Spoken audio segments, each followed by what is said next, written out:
integração entre a graduação e a pós-graduação. Karina, uma palavra, por favor. Olá a todos, boa noite. Gostaria de cumprimentar aqui, né, e agradecer o convite, professor Hélio Ourem, muito querido, grande juiz e um grande pesquisador, que tanto vem dinamizando, né, e inovando nas nossas atividades, promovendo tantos encontros tão proveitosos, para que a gente não pare de discutir, não pare de nos atualizarmos e não pare essa integração tão importante que celebra o nascimento da escola do direito. Vou colocar aqui o fone, que talvez melhore um pouquinho o som. Todos estão me ouvindo bem? Professor Hélio.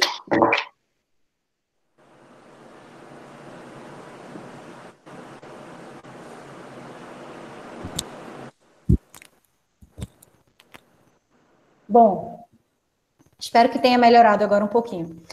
Então, antes de mais nada, agradecendo já esse convite para estar aqui abrindo mais esse webinar, mais essa conferência, gostaria de cumprimentar o doutor Júnior Aragão.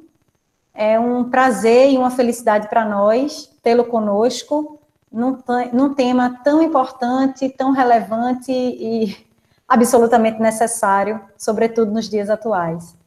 Assim como o doutor Wellington Saraiva, é uma honra para nós também tê-lo aqui conosco. Seja muito bem-vindo à Universidade Católica de Pernambuco. Gostaria de cumprimentar também o professor Fernando Lapa, coordenador do Núcleo de Práticas Jurídicas aqui da Universidade Católica, assim como demais participantes, alunos, demais professores que aqui se encontram, sejam muito bem-vindos a esse nosso encontro. A Universidade Católica, ela vem desenvolvendo vários aspectos nessa linha de inovação e integração entre a graduação e a pós-graduação. Há alguns anos foram criadas uma série de medidas, de grupos de estudo, para que a gente pudesse ir desenvolvendo, né, esse conceito de escola, um conceito autônomo, genuíno, e que, de certa maneira, representasse toda a história da nossa instituição. A história da instituição católica, a história do curso de Direito, né, um curso muito tradicional, na cidade do Recife, no estado de Pernambuco inteiro, assim como também a história do nosso PPGD. 60 anos, esse ano a universidade celebra do curso de Direito, e 15 anos do nosso programa de pós-graduação em Direito. Então, a escola contemplará essa unidade que tanto tem a criar um mecanismo de formação continuada para os nossos alunos, traçando diretrizes dentro das intenções formativas e ampliando, né, por todo o meio desse intercâmbio cultural com tantos países que tanto colabora para o desenvolvimento do nosso mundo jurídico e, né, disciplinas adjacentes que tanto provocam esse aprofundamento nos estudos, a grande universidade que temos. Então, é um prazer estar apresentando aqui essa integração, o nascimento dessa escola do direito e que, né, celebre os seus 60 anos daqui a 60 anos. Sejam muito bem-vindos e, mais uma vez, muito obrigada, professor Hélio.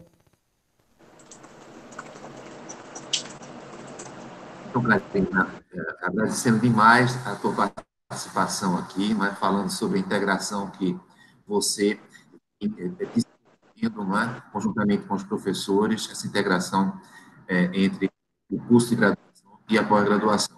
E já dizendo aqui que convidei, eles aceitaram, o Wellington Saraiva, o professor Fernando Lapa, fazem parte do nosso grupo de pesquisa. Não é? Então, para mim, o fato de terem aceito fazer parte do grupo de pesquisa me deixa muito feliz, porque o grupo de pesquisa precisa de uma equipe, essa equipe vem se desenvolvendo. Não é? O grupo de pesquisa política e tributação tem cerca de 16 anos, é um pouquinho anterior ao PPGD, e enfrentando as dificuldades naturais de pesquisa no Brasil.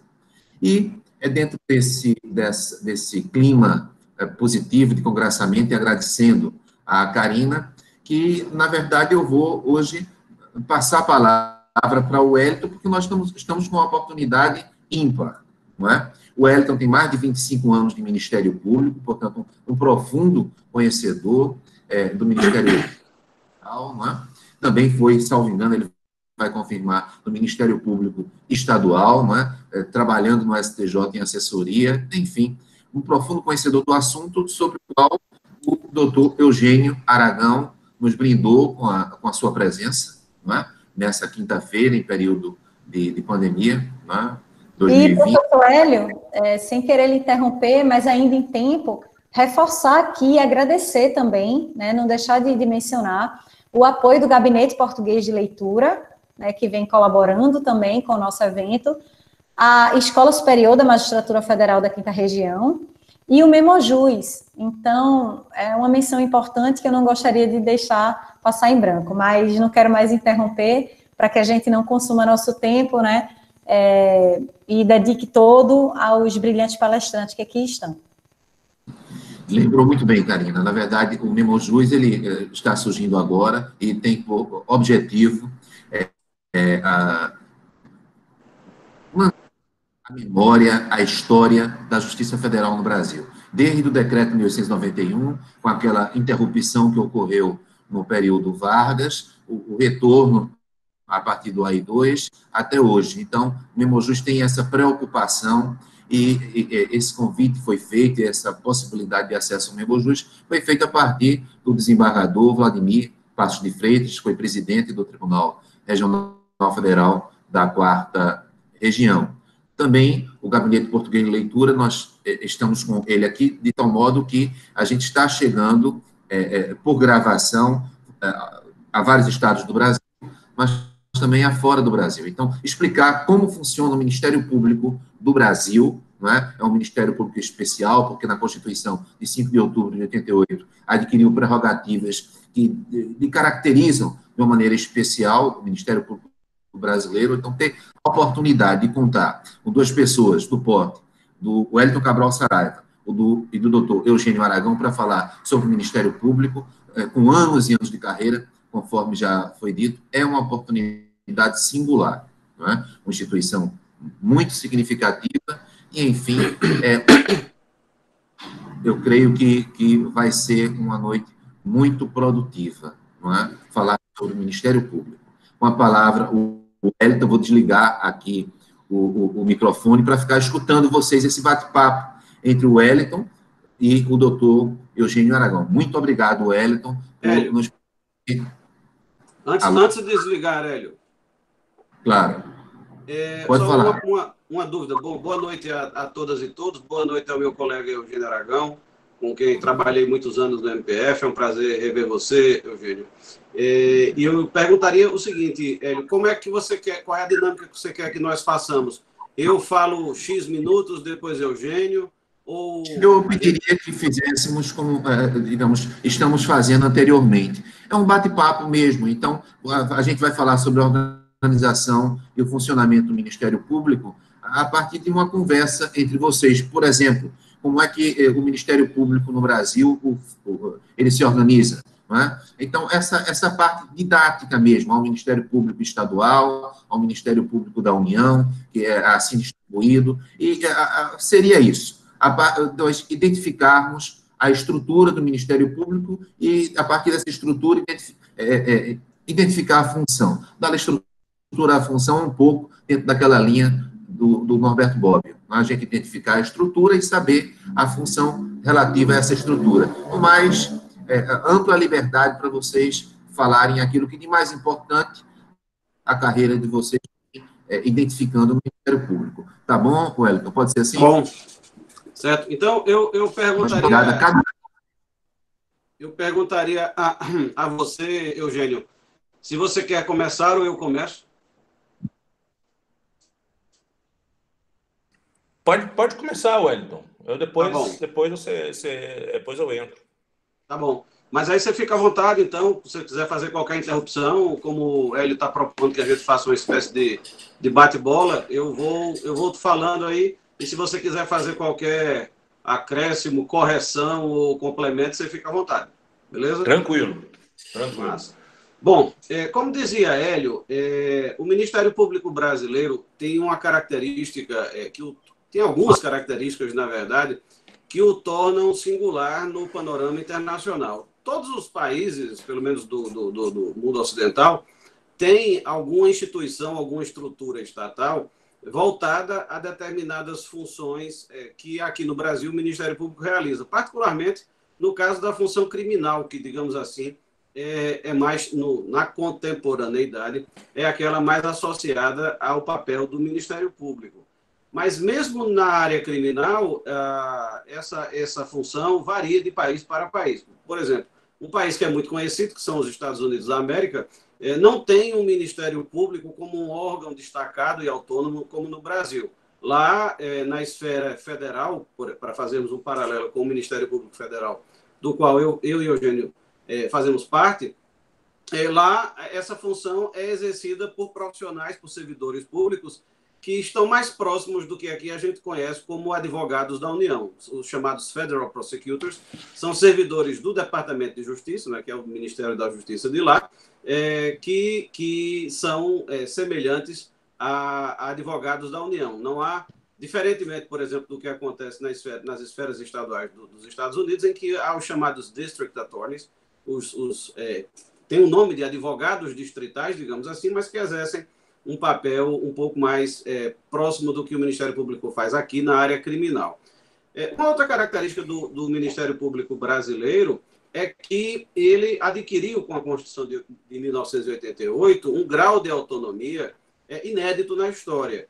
Antes de 1988, e aí nessa parte, Eugênio, que é um pouco mais experiente do que eu, aliás, muito mais experiente do que eu, não tão mais velho do que eu, mas bem mais experiente do que eu, poderá dar o seu testemunho do que ele viu na época da formatação, digamos assim, do Ministério Público na Assembleia Nacional Constituinte de 87 e 88.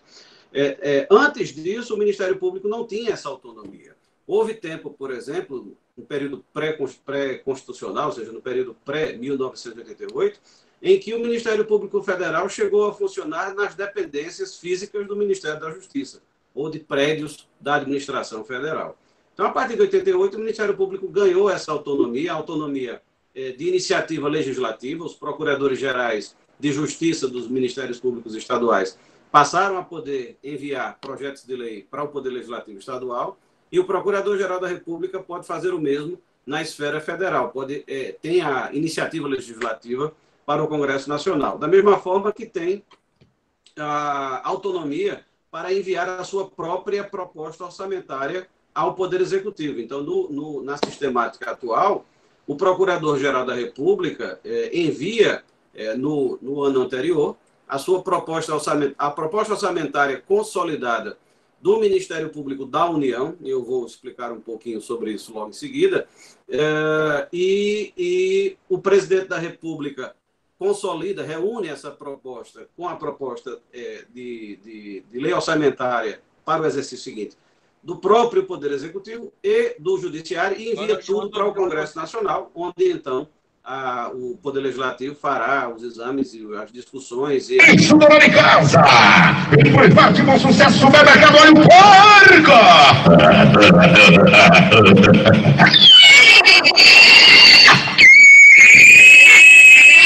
Olha o Porco! Eu tenho a impressão Tivemos aí uma que invasão. isso, desativar, né? Desativar, exatamente. Oi, maluco. Vai tomar no teu cu, filha da puta. Vai te fuder, vai se fuder. Vai pra casa do caralho. Eu te conheço nessa porra. Eu sei quem tu é nessa porra. Eu sei onde tu... Ô, Rodrigo, é interessante, né? Desculpe. Já... A sala, na verdade, foi invadida, Hélio. Isso não é um acidente. Alguém invadiu a sala. Pode invasão no grupo? Eu tô removendo aqui as pessoas. Olha o banido.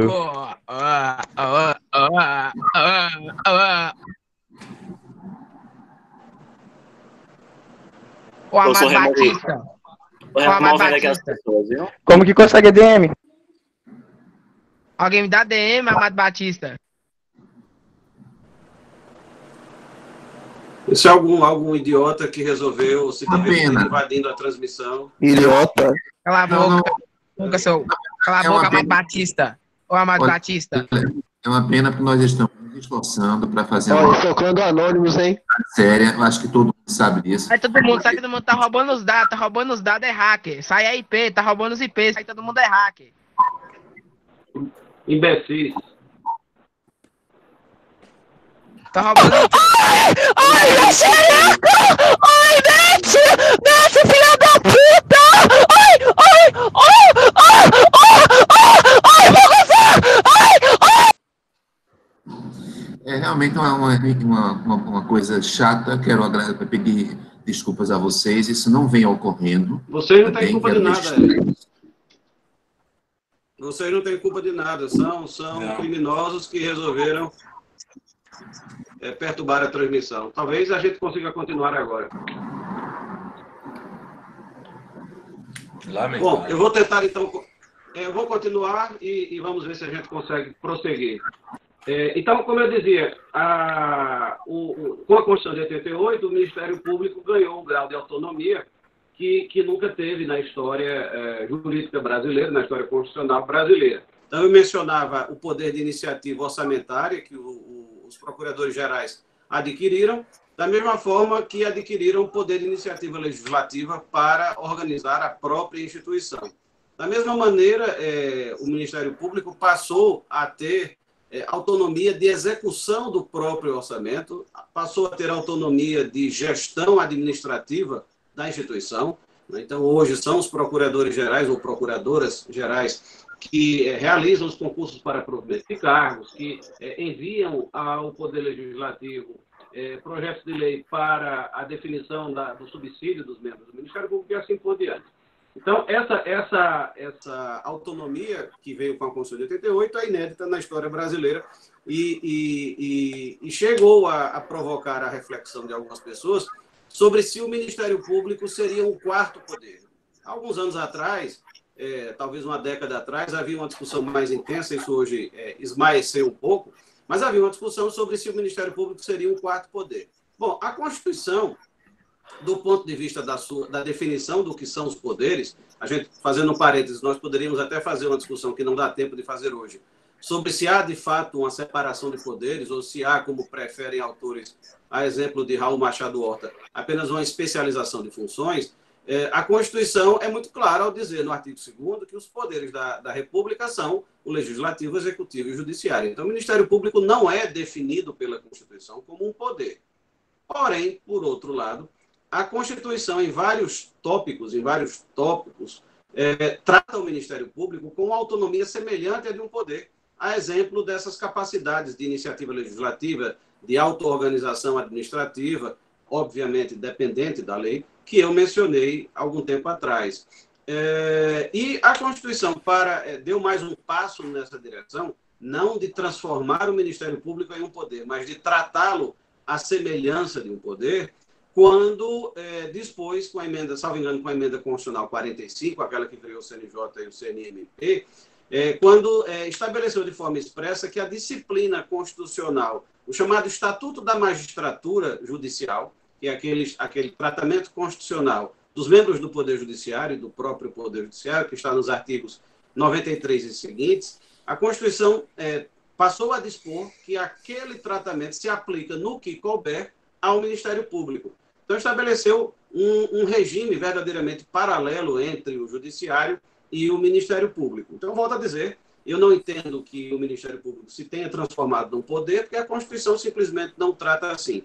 Mas ele é uma função especial, uma função específica, especial no sentido de específica, é uma função diferente da função executiva, da função legislativa, judiciária, e com um grau de autonomia constitucional muito próximo dos demais poderes. A Constituição, nós temos, na minha concepção, não sei se o Eugênio concorda comigo, mas nós temos no Brasil 3 grandes blocos de Ministério Público. Na verdade, costuma-se falar em Ministério Público no singular como função, mas, na verdade, do ponto de vista orgânico, nós temos vários ministérios públicos. Da mesma forma que, do ponto de vista da função, nós temos um poder judiciário, mas, em realidade, o poder judiciário é subdividido em diferentes órgãos, né? Só de tribunais, nós temos 91 tribunais diferentes no Brasil. Bom, no Ministério Público, nós temos essa função de Ministério Público, mas dividida em diferentes estruturas. Então, a meu ver, nós temos 3 grandes estruturas. O Ministério Público da União, em um bloco, que é dividido em 4 ramos, o Ministério Público dos Estados e o Ministério Público junto aos tribunais de contas. Essa denominação é muito feia, a meu ver, do ponto de vista da linguagem, mas é assim que a Constituição e as leis usam. O Ministério Público junto aos tribunais de contas. Eu prefiro chamar de Ministério Público de Contas. É um pouco mais sintético e mais elegante, a meu ver. Então, no Ministério Público da União, nós temos 4 ramos. O Ministério Público Federal, o Ministério Público do Trabalho, o Ministério Público Militar e o Ministério Público do Distrito Federal e Territórios. No outro bloco, que é o Ministério Público dos Estados, nós temos um Ministério Público em cada um dos 26 estados da Federação.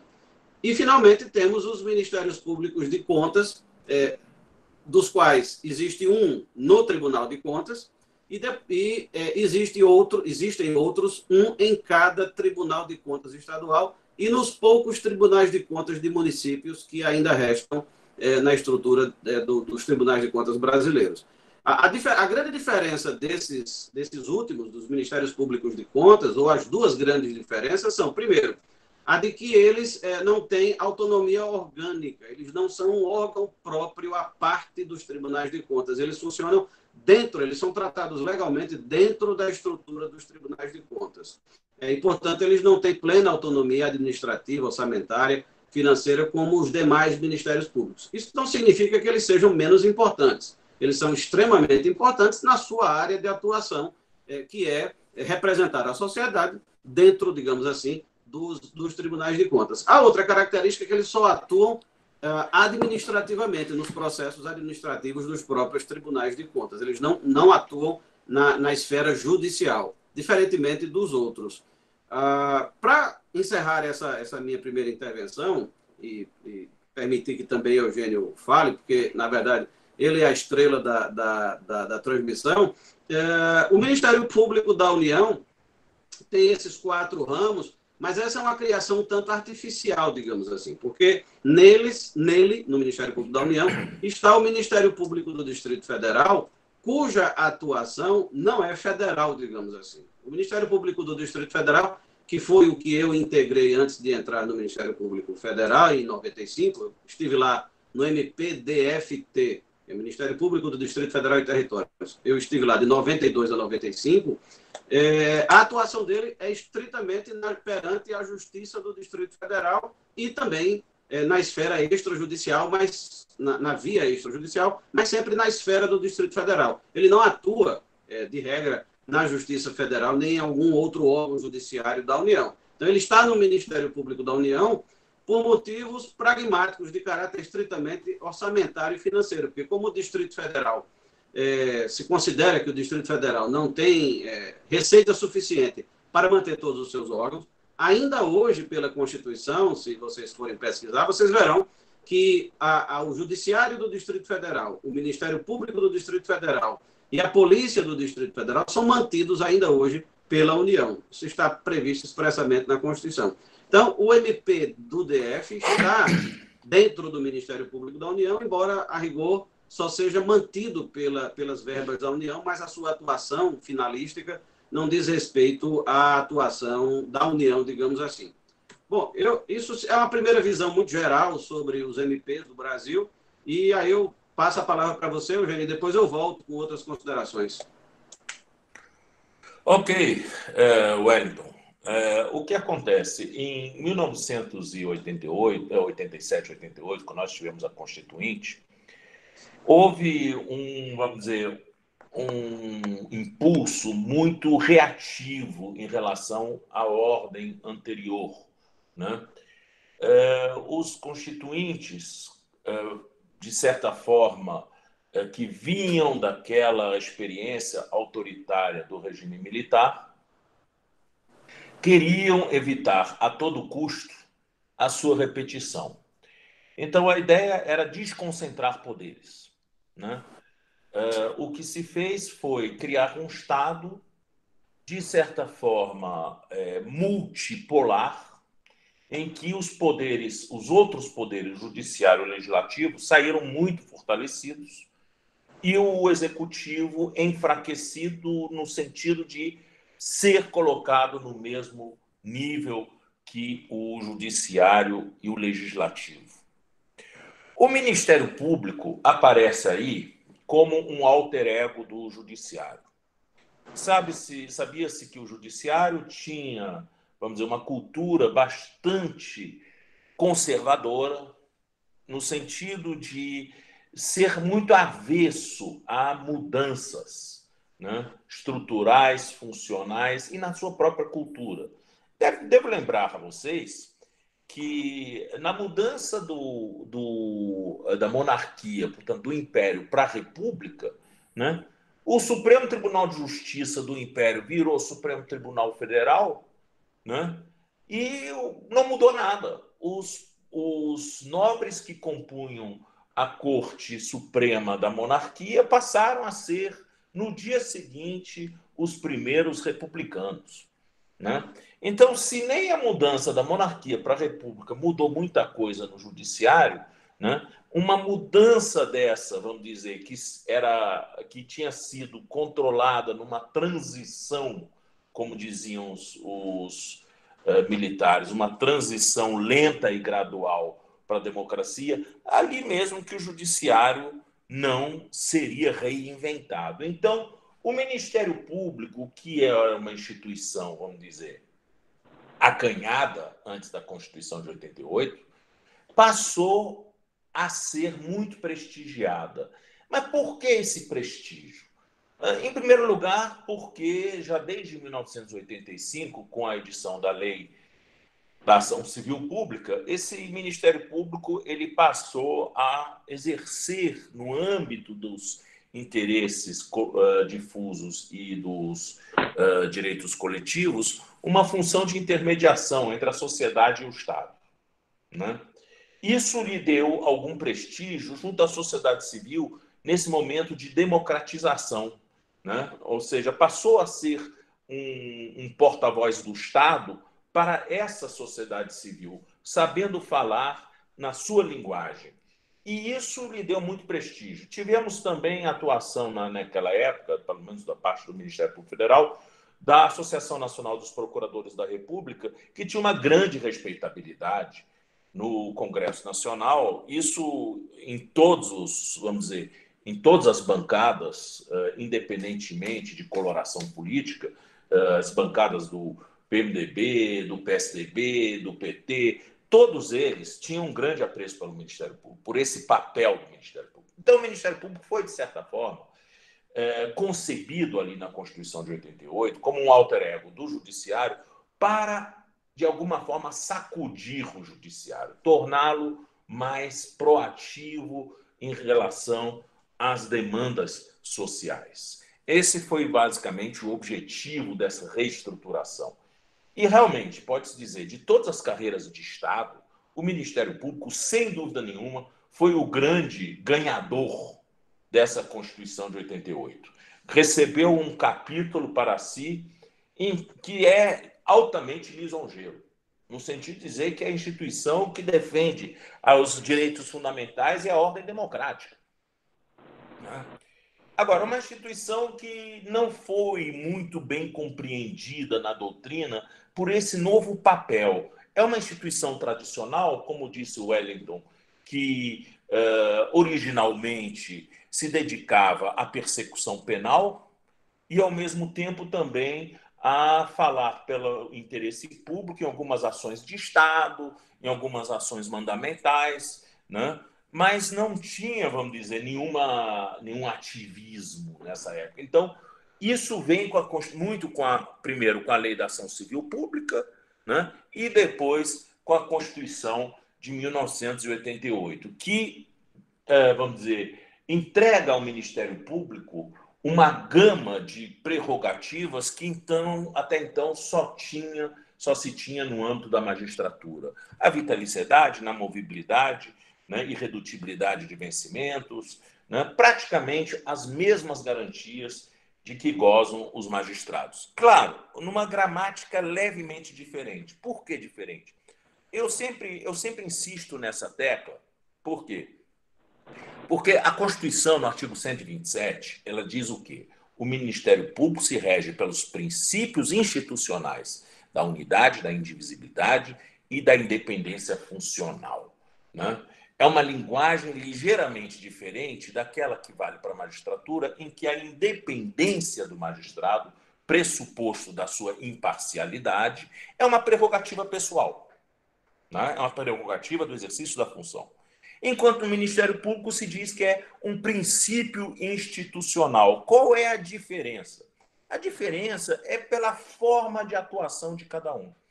O magistrado tem a sua independência balizada pela lide, né? Nós temos a tese do autor e a tese do réu. E é dentro desse espaço, desse espectro, que o magistrado exerce sua independência. Ele não pode ir além e não muito aquém, nem ultrapetita e nem citrapetita. Ele tem que ficar dentro daqueles limites. Claro que ele pode escolher uma solução intermediária, mas é ali, naquele intervalo, que ele exerce sua independência funcional, sua independência de magistrado. O Ministério Público não. Se a gente usasse esse mesmo critério para o Ministério Público teria quase que uma independência não balizada, que seria profundamente disfuncional. Nós teríamos ali um monte de franco-atiradores, não é isso? Fazendo o que querem, porque o Ministério Público, diferentemente do magistrado, ele tem iniciativa, né? Então, ele estabelece o balizamento que vai valer para o magistrado, porque no momento em que ele oferece a ação, ele diz para o magistrado, olha, é daqui até ali. Não é isso?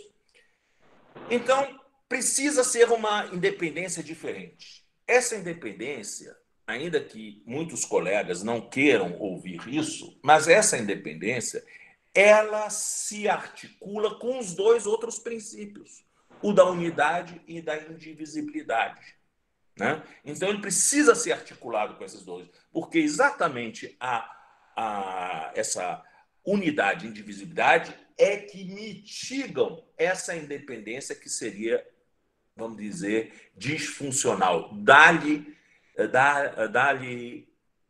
Elas dão-lhe, pode-se dizer assim, os balizamentos que no magistrado está na lide. E o que é isso, basicamente? O que é unidade e indivisibilidade? A unidade significa que a atuação do Ministério Público é concertada, tá? É coordenada. O Ministério Público funciona, vamos dizer, como uma única voz para fora. E vamos dizer, indivisível, que não há uma diferença no Ministério Público da primeira instância para a segunda instância, por exemplo. Ele tem que ter coerência em todas as etapas do processo. Isso os colegas não gostam de ouvir. Por quê? Porque esquecem unidade e indivisibilidade e se concentram, se aferram à independência funcional. Esquece os outros, né? E aí a gente passou a ter uma série de problemas em relação a isso. Por quê? Porque o que mais existe de problema no Ministério Público é a capacidade de coordenar sua atuação.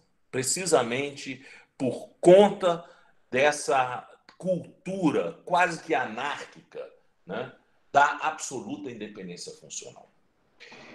Como é que funciona essa independência funcional coordenada? O debate ele é coletivo. As grandes questões do Ministério Público têm que ser coletivamente debatidas. Cada um dá o seu input, dá a sua ideia. Mas existem os que vencem, existem os vencidos. E aquele que é vencido, na sua opinião, como é que ele fica? Precisamente aí entra a independência funcional como gramática institucional, como princípio institucional, ou seja, como uma forma de linguagem institucional. Esse colega não é obrigado a se aviltar, a se diminuir, né? Assumindo uma ideia que não é sua, com que ele não concorda. Então, o que ele faz? Bom, nesse caso, eu não tenho condição de agir como se deliberou coletivamente. Então, olha, toma aqui para vocês e me compensa com outro processo para eu poder preservar meu modo de ser. O que o colega não pode fazer é sabotar a posição coordenada. Isso que ele não pode fazer. E esse que é o grande problema. Não é dizer, não, eu sou independente, eu não tenho obrigação nenhuma de aceitar aquilo que foi deliberado no Encontro Nacional dos Procuradores da 5ª Câmara. Eu não tenho nada a ver com isso. Esquecendo que a Câmara é de coordenação e de revisão. Não só rever o trabalho do colega, por exemplo, quando ele resolve arquivar um processo, mas também coordena a atuação dos colegas. Então, isso é fundamental precisamente para que o Ministério Público não se torne um órgão disfuncional. Infelizmente, isso não aconteceu. Tá? Nós,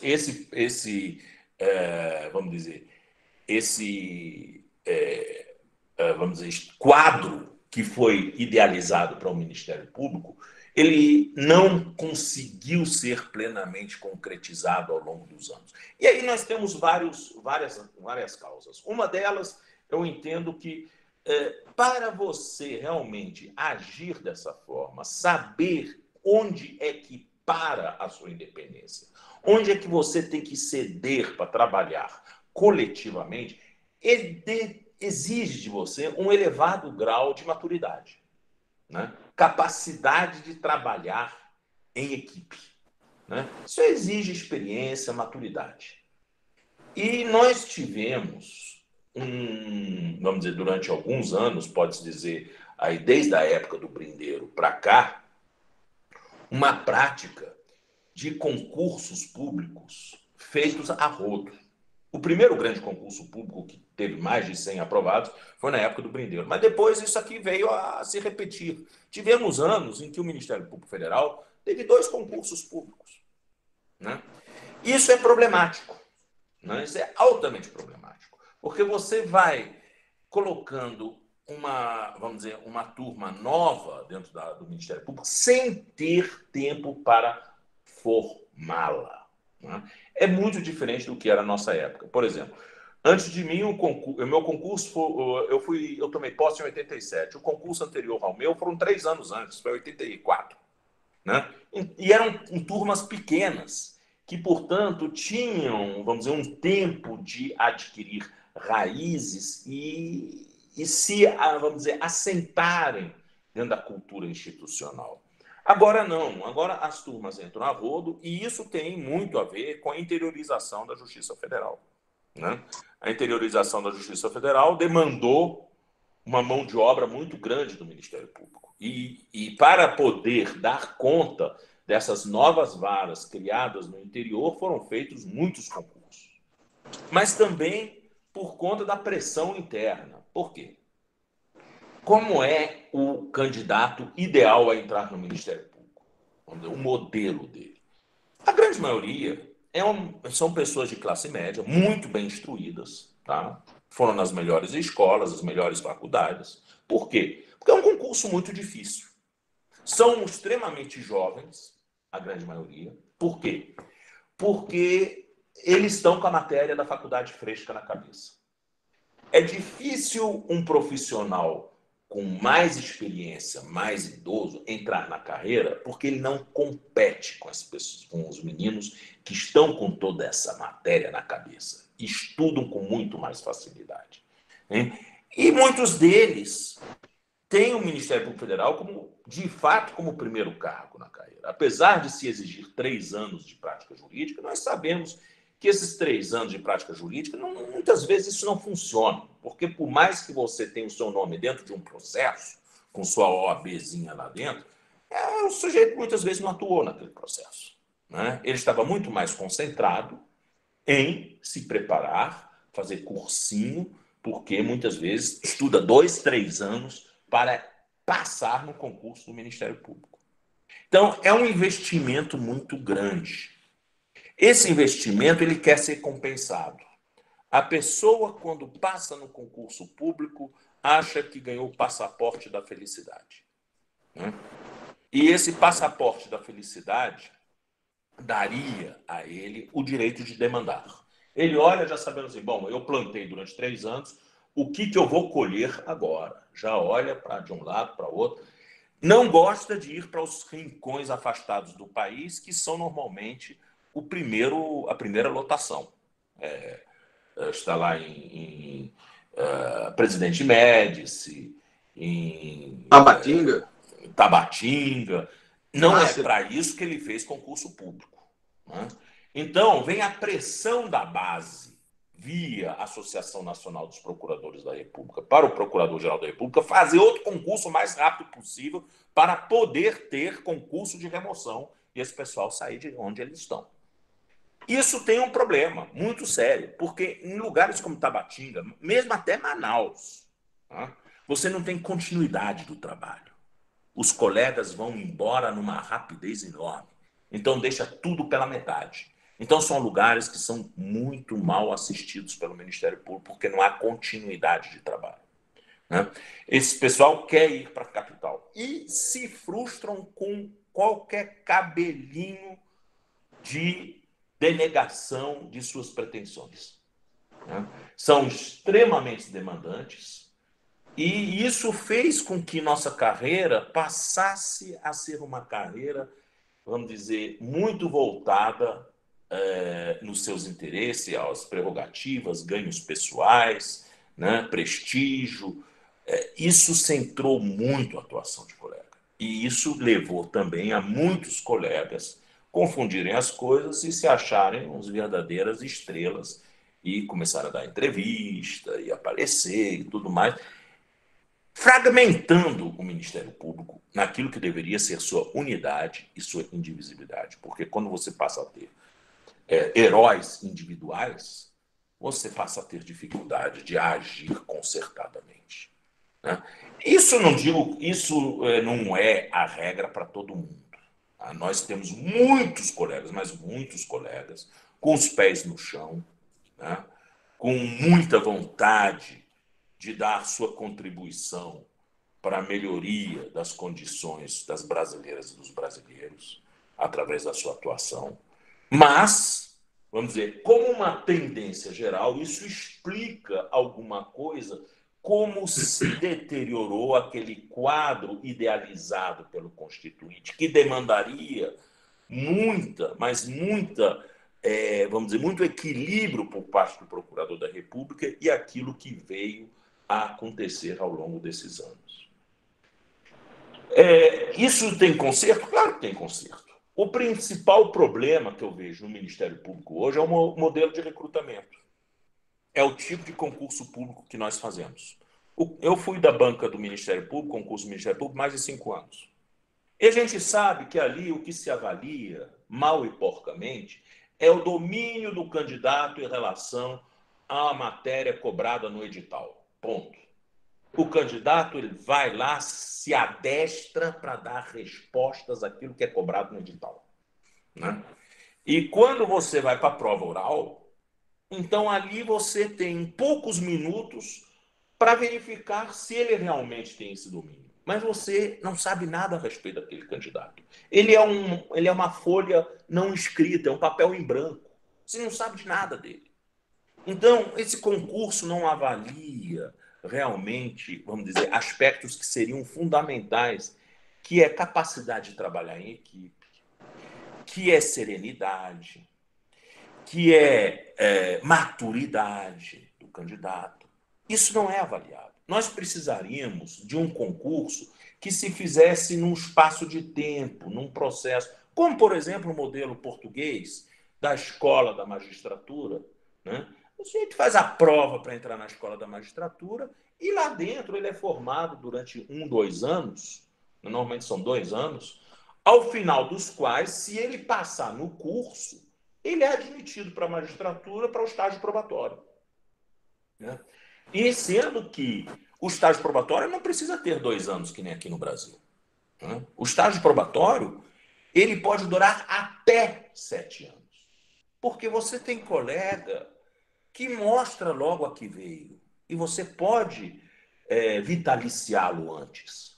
Mas você tem colega que demora para mostrar resultado. E esse pode demorar mais tempo. E se em 7 anos ele não mostrou esse resultado, ele automaticamente é desligado da carreira. né? Isso é o sistema que existe na Alemanha, né? É um sistema desse estágio probatório flexível, não tem um prazo determinado. No Brasil, não, são 2 anos. E isso é altamente problemático também, porque a gente já não sabe quem é a pessoa, e só tem 2 anos para aferi-lo, para vitaliciá-lo. E se esse colega faz uma bobagem disciplinar grave pouco antes de ser vitaliciado, na hora que você instaura o PAD, né, quando sai o resultado do PAD, o colega já está vitaliciado, né, por causa dos 2 anos. Isso é altamente problemático, essa rigidez, né, como se o vitaliciamento fosse um direito. E não é um direito. Né? Ele não pode ser um direito. Ele é uma hipótese. Você tem que mostrar que você tem capacidade de ser vitaliciado. Mas no Brasil, infelizmente, a cultura transformou o vitaliciamento quase que num fato natural. Então, o problema nosso é o recrutamento. É o recrutamento que precisava, vamos dizer, ser mais demorado, ter um investimento maior. Por quê? Porque nossas faculdades, elas não ensinam as pessoas a se transformarem em operadores do direito. Nossas faculdades são muito, vamos dizer, de um ponto de vista didático e estrutural, muito parecido com as faculdades europeias do século XIX. São faculdades enciclopédicas que ensinam conhecimento para o sujeito, mas não dá a ele a capacidade de mostrar que ele é parte, ele é uma roelinha dentro de um sistema, né, de prestação jurisdicional, como, por exemplo, é o caso na Alemanha, que você termina a faculdade, no mínimo, em 8 semestres, né? No máximo você não tem tempo para terminar, mas quanto mais tempo você demora, mais as suas chances de passar bem num exame de estado fica ruim, e você é aferido no exame de estado, e depois você é obrigatório você fazer aqueles 2 anos de estágio, que é o referendariado, né, em que você vai correr por várias estações, depois você faz o 2º exame de estado. E aí você está capacitado a ser um jurista pleno e ser juiz. Você não precisa mais fazer concurso público. Depois do 2º exame de estado, você está habilitado a assumir cargos públicos. No Brasil, não. A faculdade não faz isso. A faculdade, ela dá um cabedal teórico para o egresso. Quando a faculdade é boa, né? Quando a faculdade é boa. Né? E isso é altamente disfuncional. Porque aí, cada um, na hora que assume um cargo, vai lá e se vê como um sábio. Falta, muitas vezes, vamos dizer, a maturidade, vê-se como um sábio. E aí, isso vale também para a magistratura, muitas vezes. Aí você tem um juiz na primeira vara dando uma decisão A e na segunda vara dando uma decisão não A. Aquele que saiu frustrado vai querer ir para a segunda instância. Vai querer ter uma segunda opinião. Chega na segunda instância, muitas vezes a primeira turma decide de um jeito, a segunda turma decide de outro. Novamente o sujeito está frustrado. Vai subir mais uma vez. Até chegar no Supremo. Qual é o resultado disso? Quase 300 mil ações, quase 300 mil processos no Superior Tribunal de Justiça e 180 mil processos anuais no Supremo Tribunal Federal. Por quê? Falta de segurança jurídica. Precisamente porque a gente não ensina as pessoas a trabalharem dentro de um sistema. Né? E isso vale para o Ministério Público também. Aí pesa muito o individualismo. É o jeito como eu tenho visto esse Ministério Público ao longo desses anos. Mas agora eu passo para o Wellington, para ele fazer as suas considerações. Wellington, tudo bem? Eu queria aproveitar essa oportunidade ímpar, né, de ter 2 pessoas tão experientes, né, e fazer umas 2 ou 3 provocações. Eu queria que, se possível, nesse bate-papo, desenvolvessem essas provocações que eu vou fazer para vocês. Foi citado o modelo do SEGE, o doutor Eugênio Aragão citou o modelo do Centro de Estudos Judiciários, onde normalmente uma pessoa faz um concurso, essa pessoa vai, como se fosse, digamos, uma escola, né? E, a depender da classificação que ela tenha nesse curso do SEGE, ela vai escolher entre a profissão de juiz, vou chamar assim, e a profissão de Ministério Público. Pois bem, então, eu pergunto, esse centro comum para a magistratura e para o Ministério Público seria uma sugestão para o Brasil, ou seja, o mesmo concurso para o Ministério Público e para a magistratura, e a depender da classificação e a depender da vocação da pessoa, ela, após um curso no SEGE, viria a fazer a sua opção pela magistratura ou pelo Ministério Público. Então, essa é uma provocação que eu faço. A segunda provocação que eu faço para vocês. O quinto, no caso do Brasil, desde a época do presidente Getúlio Vargas, nós temos o quinto, não é? Então, no caso atual, nós temos os tribunais de justiça, os tribunais regionais federais, com a figura do quinto para os advogados e membros do Ministério Público. Não há o inverso. Não se trata de uma mão dupla. Não existe, digamos assim, a possibilidade do juiz e ao Ministério Público, mas há a possibilidade do Ministério Público e a magistratura. Eu queria que falasse um pouco, que refletisse um pouco sobre a figura do quinto constitucional que existe no Brasil. E a terceira provocação, para não crescer demais essa minha participação pequena no debate de vocês, eu queria citar o que ocorreu há pouco com o Tribunal Constitucional Alemão. O Tribunal Constitucional Alemão, dentro da União Europeia, terminou por compreender que as suas decisões deveriam valer mais do que a decisão do Tribunal Europeu. Reconheço que a questão migratória é uma questão séria dentro da Europa. Mas e aí? É possível compatibilizar o Tribunal Alemão, o Tribunal Constitucional Alemão, porque, pelo que eu pude perceber, o doutor Eugênio estudou há muito tempo por lá, com um tribunal europeu, a questão federativa, quer no Brasil, quer na Europa. Na Europa se fala em Estados Unidos da Europa. Então, queria que vocês falassem um pouco sobre essas três questões. A questão do tronco comum dentro de um concurso, magistratura, Ministério Público, a questão do quinto no Brasil, especificamente, e as dificuldades que em todo canto se tem. Por exemplo, agora, essa decisão do Tribunal Constitucional Alemão confrontando o Tribunal Europeu, que pode significar, em sendo mantido esse entendimento, até mesmo sair um fim da União Europeia, por ausência de unidade. Eu queria que falasse um pouco, por favor, gente, sobre isso. Muito obrigado. Hélio, para eu me orientar também, até orientar a duração da minha fala, até que horas você está prevendo que a gente vá, Hélio? Olha, a média que a gente teve esse entreveiro, peço mil desculpas a vocês, mas a gente normalmente vem tirando entre 1h20, mais ou menos, é o tempo que nós estamos a adotar. Então, eu sei que vocês são pessoas muito experientes, foram 3 questões, mas eu sei pelo poder de síntese que vocês possuem, isso pode ser respondido. Tá bom, Wellington? Muito obrigado. Ok. Eu vou então fazer um rápido comentário, algumas ponderações de Eugênio, e vou tentar também dar minha visão sobre as suas provocações. Bom, sobre algumas das coisas que Eugênio falou, que são ponderações muito ricas, que gerariam um debate muito mais extenso do que o tempo permite, eu destacaria o seguinte. Primeiro, existe a meu ver, eu concordo com o Eugênio quando ele diz que o aspecto do princípio da unidade do Ministério Público ainda não está bem equacionado dentro do próprio Ministério Público. Eu concordo com isso integralmente. Tem havido, talvez, eu não sei bem, mas talvez até por motivos psicanalíticos, mas desde 88, tem havido uma atividade, uma preeminência do princípio da unidade, da independência funcional, em detrimento do princípio da unidade.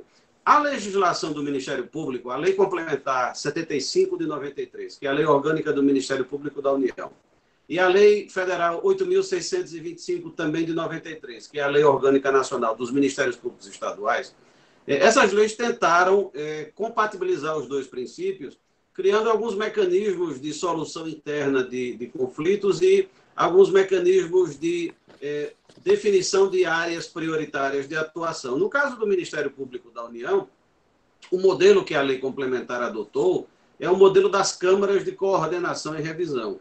Então, hoje no MPF, nós temos 7 câmaras de coordenação e revisão, que são câmaras temáticas. Cada uma delas recebe processos internamente, processos na via extrajudicial e alguns casos judiciais para examinar, para rever a atuação de colegas internamente. O tempo não permite que eu me alongue para explicar isso, mas essa é uma visão geral. E as câmaras também fazem um papel de definir prioridades de atuação, que é muito importante porque os recursos são escassos, os recursos materiais e humanos e o tempo são escassos, então é importante que haja alguma tentativa de definição de prioridades de atuação. Mas isso, é verdade, não é um modelo ainda muito bem sucedido por várias razões. Tanto talvez por essa preeminência que a independência funcional teve ao longo da história, como pelo fato das dimensões continentais, me perdoem o clichê, e a complexidade sociológica do Brasil. O Brasil é um continente, do ponto de vista geográfico. Então, as realidades dentro do Brasil são várias. Nós temos vários países dentro do Brasil. E as câmaras têm tido dificuldade de estabelecer prioridades de atuação quando as realidades, por exemplo, que são enfrentadas pela Procuradoria da República em Foz do Iguaçu, são algumas, e as prioridades ou as necessidades da população na Procuradoria da República em Santarém, no Pará, são totalmente diferentes. Então, há uma dificuldade de compatibilizar isso. Mas, de fato, essa é uma questão ainda não bem resolvida no Ministério Público. Seria, a meu ver, ideal que nós tivéssemos leis estabelecendo alguns parâmetros mais adequados para definir a convivência desses dois princípios, mas, infelizmente, por motivos próprios inerentes ao funcionamento do Congresso Nacional, eu não tenho nenhum prognóstico de que essa lei venha na próxima década, por exemplo. Mas, não obstante o reconhecimento dessa tensão interna do Ministério Público, eu acho que algumas características de atuação do MP ainda são mal compreendidas. Como Procurador Regional da República, eu atuo perante o Tribunal Regional Federal da 5ª Região. Então, eu faço lá sessões de julgamento, eu represento o MP em sessões de julgamento de uma das turmas e do plenário do tribunal. E, não raro, nas sessões de julgamento de que eu participo, eu vejo os juízes do TRF criticar o fato de que um procurador da República atuou num sentido e outro procurador da República atuou em outro sentido bem diferente. Como disse Eugênio, às vezes um defende A e o outro defende não A, no mesmo processo. Isso por um lado, é um problema, precisaria ser mais bem equacionado, mas, por outro lado, eu vejo também com uma certa naturalidade até certo ponto. Porque, mesmo no judiciário, nós vemos também juízes com visões diferentes no andamento, no curso de um mesmo processo. Então, eu costumo fazer um paralelo entre a independência funcional dos membros do MP com o princípio do livre convencimento motivado dos juízes. Desde que o juiz se use como balizamento a estrutura normativa do país e o universo probatório daquele caso, ele tem liberdade para interpretar, ver os fatos, sentir os fatos, daí a palavra sentença, aquela velha referência ao fato de que sentença expressa um sentimento, claro que não é um sentimento soberano do ponto de vista psicológico, mas envolve a interpretação e envolve também uma visão pessoal, desde que o juiz se balize nas leis, nas normas e no universo probatório, ele pode variar um pouco na interpretação do direito. E isso acaba acontecendo também no Ministério Público. Mas reconheço que ainda é um tema a ser mais bem enfrentado. O outro tema que Eugênio mencionou foi o problema do crescimento, talvez, na visão dele, se eu bem entendi, um crescimento demasiado do Ministério Público desde 1988. Eu não poderia falar pelos Ministérios Públicos estaduais completamente, porque eu não conheço tão bem assim a realidade interna de cada um deles. Mas no caso do Ministério Público Federal, embora Eugênio tenha razão, eu concordo com ele, quanto a uma certa falta de critério em alguns momentos na admissão de procuradores e procuradoras e na criação de unidades interiorizadas, eu diria que esse movimento já está refluindo fortemente. E está refluindo por conta, entre outras razões, por motivos realmente financeiros, por motivos orçamentários. A emenda constitucional 95, que é a chamada emenda do teto de gastos, ou a emenda do novo regime fiscal, estabeleceu um garrote muito forte nos gastos de administração pública. E esse garrote aperta também a execução orçamentária do Ministério Público Federal. Então, nós reduzimos drasticamente o fluxo de concurso, a realização de concursos de admissão de membros e servidores nos últimos 5 anos. Os concursos têm sido hoje realmente para provimento de pouquíssimas vagas e não há perspectiva de que isso vá mudar. Então, essa preocupação que o Eugênio tinha, de certa forma, acabou sendo atendida pela imposição orçamentária do país. E, provavelmente, os anos vindouros serão ainda mais duros por conta da enorme crise fiscal que nós já vivíamos e que viveremos agora por conta dos gastos necessários nessa pandemia, da quebra de arrecadação e assim por diante. Mas, mesmo assim, a realidade do Ministério Público está muito longe de ser, digamos assim, um esbanjamento de recursos humanos. No caso do Ministério Público Federal, por exemplo, nós temos menos de 1.200 membros para atuar em todo o Brasil. Então, somos relativamente poucos, né? Os membros do Ministério Público Federal atuam perante todas as varas da Justiça Federal do Brasil, perante os 5 tribunais regionais federais, perante o Superior Tribunal de Justiça, o Tribunal Superior Eleitoral, o Supremo Tribunal Federal, e ainda existe uma vasta atuação extrajudicial, da qual as pessoas geralmente não se dão conta, acham que o MP só atua em processos, o que está muito longe de ser verdade.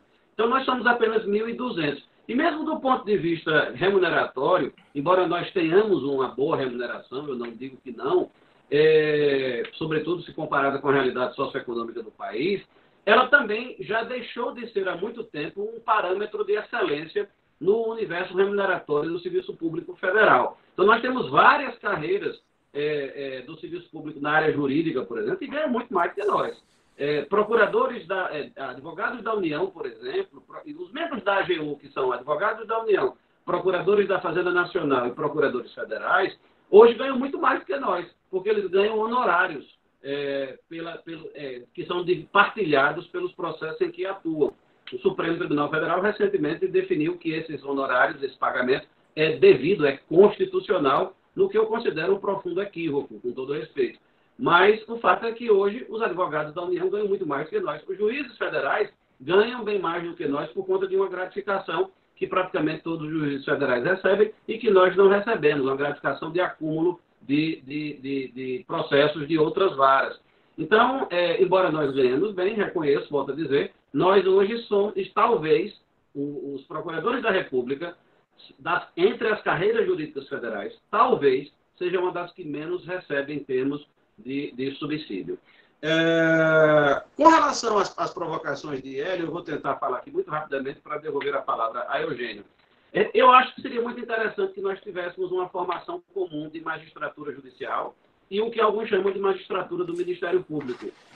Porque a forma de atuação de MP e judiciário está muito próxima, é muito semelhante. Né? Há divergências, há equívocos, há de parte a parte, mas a destinação principal de ambas as carreiras é a mesma, embora atuando de forma diversa. Então, eu acho que as duas carreiras teriam a ganhar com essa formação conjunta e talvez até com algum mecanismo que possibilitasse a migração de uma carreira para outra, como existe, por exemplo, na França, em que os procuradores da República lá podem passar um tempo, podem migrar para a magistratura francesa, magistratura judicial e vice-versa. Mas isso é só uma visão muito rápida por causa do tempo.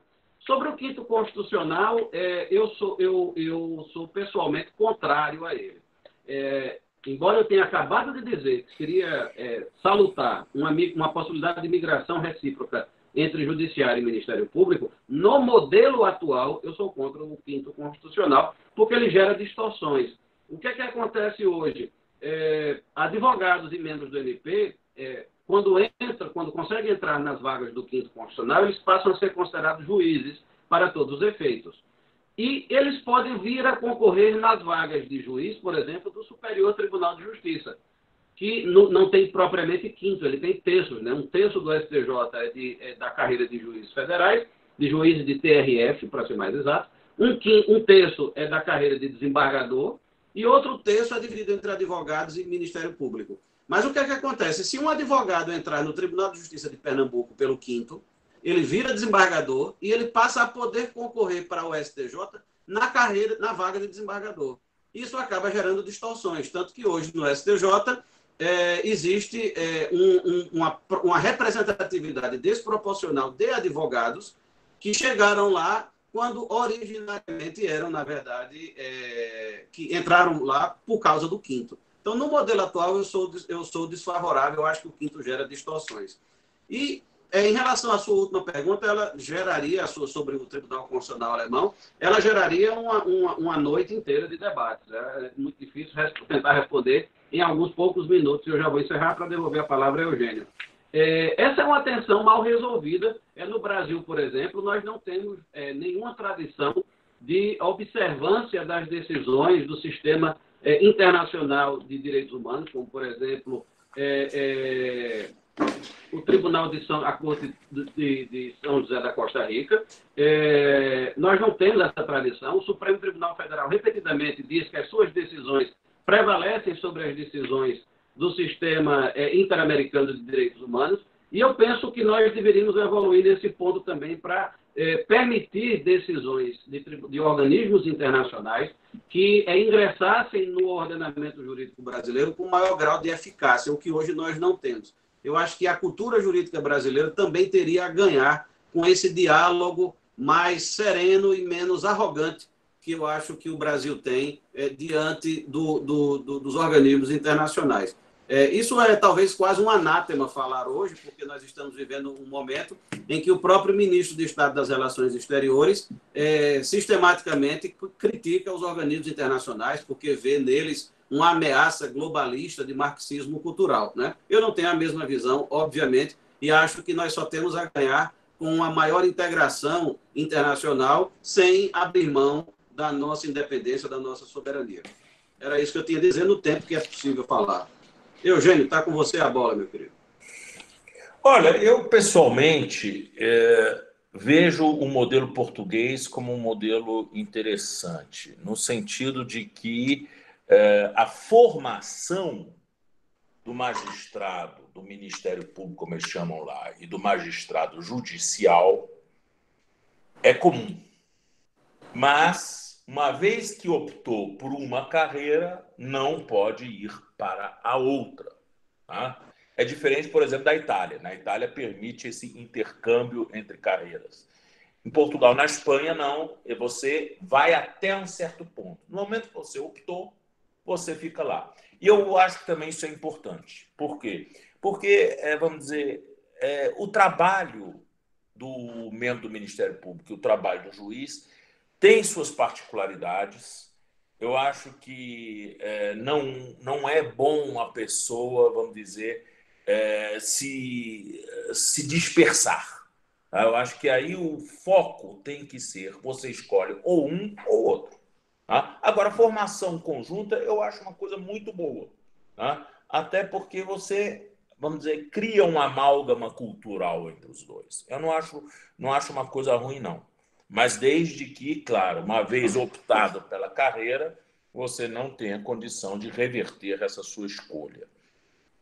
Quanto ao quinto constitucional, olha, eu vou lhe dizer, é muito difícil a gente dizer se isso é bom ou se é ruim. Eu acho que tem uma vantagem nos tribunais, você areja um pouco os tribunais. Assim como eu sempre fui favorável de que o Procurador-Geral da República, a sua escolha fosse um pouquinho mais ampla do que dentro da carreira. Tá? Eu acho que precisa haver um arejamento. Tá? Eu sou contra essas culturas fechadas de instituições que, vamos dizer, quase que se bastam em si mesmo. Porque isso vai tornando, vamos dizer, a cultura institucional numa cultura de bolha. Isso não é bom. Né? É importante a gente se ver como parte de um sistema. Né? Isso é muito importante. A gente ter essa noção, claro, que nós existimos dentro de um sistema de Estado. Eu poderia falar sobre isso horas a fio. Mas, então, eu acho que a ideia não é ruim. Tá? Mas aí eu vou exatamente lhe dizer isso. Eu acho que o caminho também tinha que ser de que magistrados pudessem também escolher, vamos dizer, um quinto constitucional para os cargos finais da carreira. Tá? Um motivo muito simples. Né? Se o membro do Ministério Público quer dizer que ele tem, vamos dizer, hierarquicamente, a posição de um ministro, do subprocurador-geral da República, ele se equipara ao ministro do STJ, tá? Em ganhos ele quase que se equipara. Mas, então, ele tem que passar pelo mesmo processo de escolha. Tá? Um subprocurador-geral da República teria que passar pela sabatina do Senado, tá? E ser aprovado pelo Senado também. Tá? Se é para ser igual. Né? E tinha também que ter essa possibilidade de 1/5 dos cargos virem de fora. Ou 1/3, como diz o Wellington. Isso não seria ruim para a instituição, não. Isso seria uma coisa que enriqueceria a instituição. Né? Mas eu acho isso, do ponto de vista prático e da cultura do Ministério Público, muito difícil de ser realizado. Muito, muito difícil. Tá? Tinha que reinventar o Ministério Público para fazer isso. Não é algo que seria facilmente assimilado culturalmente. O Ministério Público, infelizmente, ele é muito fechado dentro de si. Muito fechado. As pessoas, inclusive... E eu acho que por exemplo, a questão da lista tríplice para Procurador-Geral da República piorou as coisas. Tá? Precisamente por causa disso. Quer dizer, a Constituição prevê que é prerrogativa do Presidente da República escolher alguém dentro da carreira, que já é uma limitação. Já é uma limitação. Ele tem que escolher dentro da carreira. Essa pessoa vai ser sabatinada e aprovada pelo Senado e tem 2 anos de mandato. Isso daí é suficiente para ele se tornar independente. Eu não vejo onde é que entra essa necessidade de a escolha ser dos seus pares. Eu acho que isso vicia. Por quê? Porque você tira a legitimidade política emprestada pelo presidente da República para trocá-la por uma legitimidade corporativa. E aí sim, você vai reforçando essa bolha. Diz, mas isso fica muito arriscado porque pode haver uma manipulação política da escolha. Bem-vindo ao mundo real. Se o presidente é um presidente bom, ele vai escolher alguém bom. Se é um presidente mais ou menos, ele vai escolher alguém mais ou menos. E é importante que o membro do Ministério Público saiba que as escolhas que ele faz na sua atuação, que minam, eventualmente, a ordem democrática, têm consequências para ele também. Porque muitas vezes o Ministério Público dificulta a governança, cria problemas para a governabilidade, e isso gera depois, num médio prazo, mudanças políticas que são indesejáveis para o Ministério Público. Né? Eu não quero aqui falar de nomes, de tendências, estou falando de um modelo geral, de riscos que existem. E aí o Ministério Público diz assim, não, a mudança política lá fora não nos toca, porque nós estamos dentro da nossa redoma, nós escolhemos o nosso próprio Procurador-Geral da República. Não pode ser assim. Ele tem que saber que ele é parte do todo, né? Que ele faz parte desse todo. Porque o Estado brasileiro não pode ser fragmentado a este ponto. Isso, inclusive, vale, por exemplo, para as relações internacionais. Tá? O Ministério Público não pode ter uma política externa como se fosse coisa distinta do Estado brasileiro. Ele tem que estar encaixado no interesse nacional quando ele trata de política externa. Por isso, as coisas têm que passar pelo Executivo. Por quê? Porque é o Executivo, pela Constituição, que tem a competência de manter relações com Estados estrangeiros. E se a gente começa a falar em várias linguagens nas relações internacionais, nós vamos ser fragilizados lá fora, porque a nossa contraparte vai escolher a boca com quem ele vai falar. E isso fragiliza o Estado brasileiro. Isso cria conflitos internos no Estado brasileiro. Mas isso é uma outra questão. Mas isso mostra apenas que o Ministério Público tem que se entender parte de um sistema. E aí a lista tríplice, ela atrapalha. Tá? Enquanto eu acho que o 5º Constitucional ajuda, tá? A criar um sistema que, vamos dizer, em que hajam trocas e existem, vamos dizer, interações. Bom, finalmente, a questão da Alemanha. Não foi bem de dizer que eles podem passar por cima de direito europeu. O que a Corte Constitucional disse, e disse mais de uma vez, tá? Disse, por exemplo, em relação também ao mandato de prisão europeu, né? Uma questão, um pedido na época da Justiça Espanhola. Ele disse o seguinte: a Corte Constitucional se reserva a ser o último intérprete da Constituição da Alemanha. Essa função de interpretar a Constituição da Alemanha, a Alemanha não entregou para o Tribunal Europeu de Luxemburgo. Basicamente é isso que diz. Ou seja, nós podemos dizer se um tratado, se uma norma europeia é compatível com a Constituição da Alemanha, que é quem dá a base para o Estado alemão ser parte da União Europeia. O intérprete da Constituição da Alemanha somos nós, ao Tribunal Constitucional Federal. É isso que ele basicamente diz. E com isso ele diz, por exemplo, em relação ao mandado europeu de prisão, diz assim, olha, não que a gente exija que haja um pedido de extradição da Espanha para uma pessoa que está na Alemanha sendo procurada pela Justiça Espanhola. Mas é direito do judiciário alemão verificar se as condições em que essa pessoa vai ser entregue para a Justiça Espanhola se coadunam com as garantias fundamentais da Constituição alemã. É um direito dele dizer isso. Claro que ele vai fazer isso no bojo do cumprimento de um mandado europeu de prisão, né? Mas não é um automatismo tal que dê carta branca para o juiz estrangeiro violar expressamente normas que estão dentro da Constituição alemã. É basicamente isso que eles falaram. E aí eu acho que é razoável, porque eles não estão tirando a autoridade do Tribunal Europeu. Estão apenas dizendo que a Constituição da Alemanha, que interpreta, somos nós, né? O Tribunal Europeu interpreta os tratados europeus e os atos europeus, e não, são os últimos intérpretes disso. E se houver algum problema entre um e outro, esse problema vai ter que ser resolvido na retórica e na fundamentação da decisão, né? É muito difícil que chegue-se a um conflito entre a Corte Constitucional alemã e um Tribunal Europeu. De regra, tudo dá certo. Existem pontos, principalmente quando se trabalha as garantias fundamentais. E aí a Alemanha não abre mão das suas garantias fundamentais, o que é muito razoável. É nesse espaço que pode haver um problema de interpretação.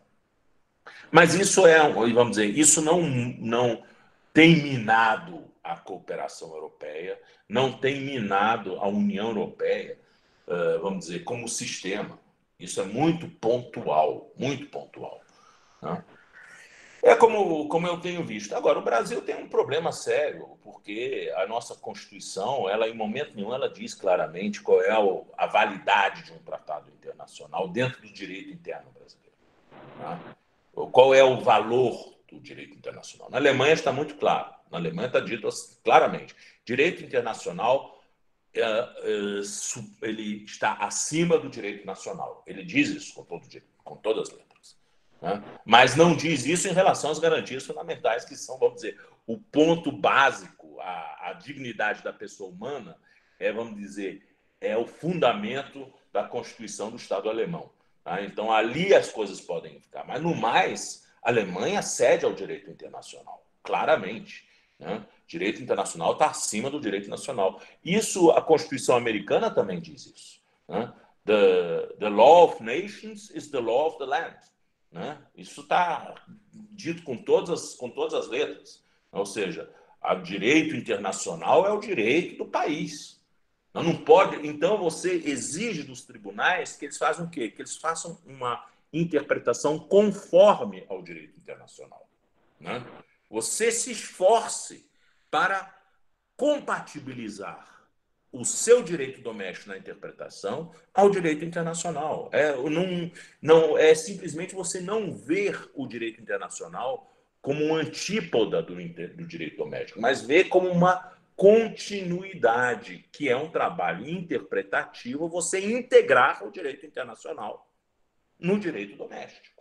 E isso que o nosso judiciário, infelizmente, não faz, porque ele vê muito um conflito entre o direito doméstico e o direito internacional. Mas o problema disso está na própria Constituição, que não dá uns balizamentos claros. A Constituição é muito confusa no tratamento do direito internacional dentro do direito doméstico brasileiro.